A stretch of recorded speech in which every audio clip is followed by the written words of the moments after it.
Trump نے جنگ شروع تو کر دی لیکن ختم کرے گا ایران. کیا ہے ایران کی ڈریزل پالیسی؟ امریکہ اسرائیل کو پڑ جائے گی مہنگی. ناظرین، آپ دیکھ رہے ہیں نیوز 18 کا ڈیجیٹل پلیٹ فارم. میں ہوں آپ کے ساتھ مدثر میر. مڈل ایسٹ کی سرزمین ایک بار پھر بارود کی بو سے بھر گئی ہے، لیکن اس بار جنگ کی نوعیت مکمل طور پر بدل چکی ہے.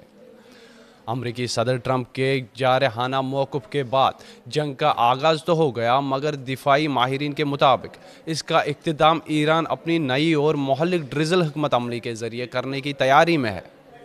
پچھلی بار ہوئی 12 دنوں کی جنگ سے سبق لیتے ہوئے تہران نے اپنی فوجی پالیسی میں بنیادی تبدیلی کی ہے. اب وہ بڑے پیمانے پر میزائل حملوں کے بجائے سست مگر مسلسل میزائلوں کی بارش کر رہا ہے، جیسے ڈریزل پالیسی کہا جا رہا ہے.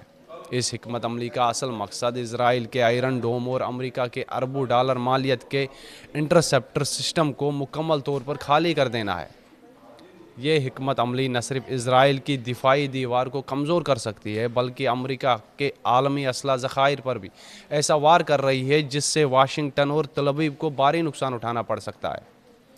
تہران اب کسی ڈرامائی دھماکے کے لیے نہیں، بلکہ ایک طویل اور تھکا دینے والی جنگ کے لیے لڑ رہا ہے، جہاں فتح کا پیمانہ میزائل کی تباہی نہیں بلکہ دشمن کے خالی ہوتے خزانے اور میزائل ذخائر ہے. ایران نے اپنی پرانی غلطیوں سے سیکھا ہے کہ جب اس نے ایک ساتھ 500 میزائل داغے تھے تو ان میں سے زیادہ تر کو روک لیا گیا تھا. اب اس کی حکمت عملی سست مگر مسلسل دباؤ ڈالنے کی ہے. ایران جان بوجھ کر اپنے پرانے لیکویڈ فیول میزائل اور شاہد 136 جیسے سستے ڈرون پہلے استعمال کر رہا ہے. اس کا مقصد امریکہ اور اسرائیل کو مجبور کرنا ہے کہ وہ ایران کے ہتھیار گرانے کے لیے اپنے کروڑوں ڈالر کے مہنگے نظام کا استعمال کرے.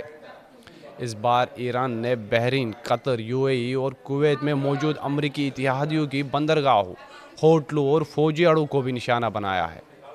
یہ حکمت عملی صرف اسرائیل تک محدود نہیں بلکہ امریکی عالمی تیاری پر بھی ضرب لگا رہی ہے. امریکی جرنلوں نے خبردار کیا ہے کہ میزائل انٹرسیپٹرز کا ذخیرہ تیزی سے کم ہو رہا ہے.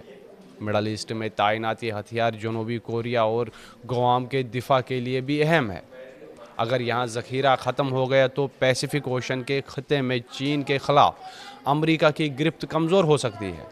میزائلوں کے استعمال کی رفتار ان کی پیداوار سے کہیں زیادہ ہے، جو طویل جنگ میں امریکہ کو دفاعی پوزیشن پر دھکیل سکتی ہے. ایران کی نئی حکمت عملی سست موت کی مانند ہے. یہ جنگ اب ٹیکنالوجی سے زیادہ لاجسٹک اور تعداد کا کھیل بن چکا ہے.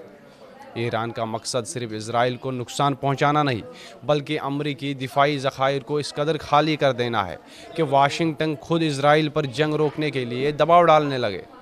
اگر یہ تصادم مزید طول پکڑتا ہے تو پینٹاگن کو اپنے پیسیفک اوشن کے ذخائر استعمال کرنا پڑ سکتے ہیں، جو عالمی طاقت کے توازن کو بدل سکتے ہیں.